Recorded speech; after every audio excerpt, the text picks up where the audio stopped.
İbrahim Ali sınır kapısında şu anda 4. gündeyiz. Neredeyse 52 derece asfaltın üzerinde günlerdir bu kapıdan geçmeyi bekliyoruz. Ama maalesef İsrail'in Ürdün'ün Irak üzerine kurduğu baskı üzerinden şu anda biz bu kapıdan geçemiyoruz. Arkadaşlarımız dün en son yapılan toplantı sonrası maalesef tekrar geçiş izni verilmediğini öğrendik ve arkadaşlarımızın bir kısmı burada açlık grevine başlama kararı aldılar. Şu anda kardeşlerimiz açlık grevlerini başlatacaklar. Biz öncelikle kardeşlerimizden sözlerini alacağız ve neden bu greve başladıklarını onlardan dinleyeceğiz. Fatmacığım, senden dinlemek istiyoruz. Biz buradayız. Biz asla ama asla pes etmiyoruz. Geri dönmüyoruz. O kapıdan girene kadar biz burada direneceğiz ve devam edeceğiz. Hocam. Bebek katliamları son bulana dek, Filistin özgür olana dek buradayız. Pes etmiyoruz. سنكسر الحصار عن غزة وعن كل فلسطين اليوم أو غدا سواء كان ذلك برا أو بحرا قادمون يا إخواننا انتظرونا إن شاء الله.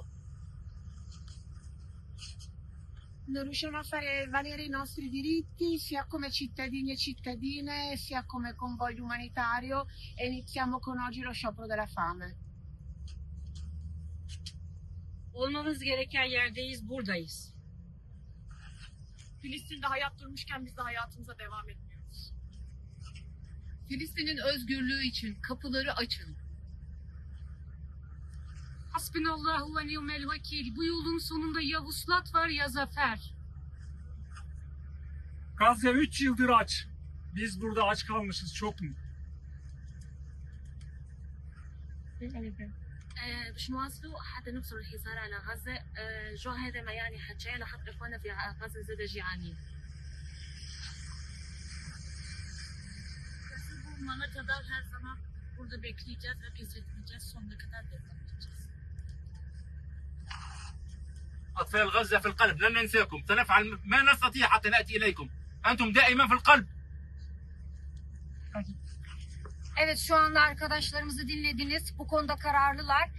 Tabii sağlık görevlilerimiz de başlarında bekliyor. Gerekli kontrolleri sağlandı ve adım adım takip edilecekler. Bu sıcaklıkta bu kardeşlerimiz ne kadar dayanabilir bilemiyorum ama artık birilerinin bu sesi duyması gerekiyor. Şu kapıdan önümüzdeki bütün ticari araçlar geçerken biz sadece insani yardım ve tamamen şiddetsiz bir eylemle sadece Irak'tan geçmek, Ürdün'e ulaşmak, oradan Batı Şeria'ya gidip oradan sesimizi duyurmak istiyoruz. Başka hiçbir şey istenmiyor. Lütfen bu çağrımızı dikkate alın. Şu kardeşlerimizin başına bir şey gelmeden buna artık birileri son versin.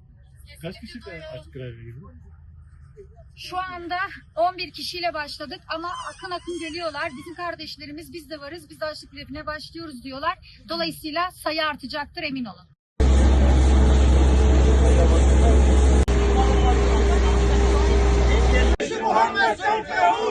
سيف يهود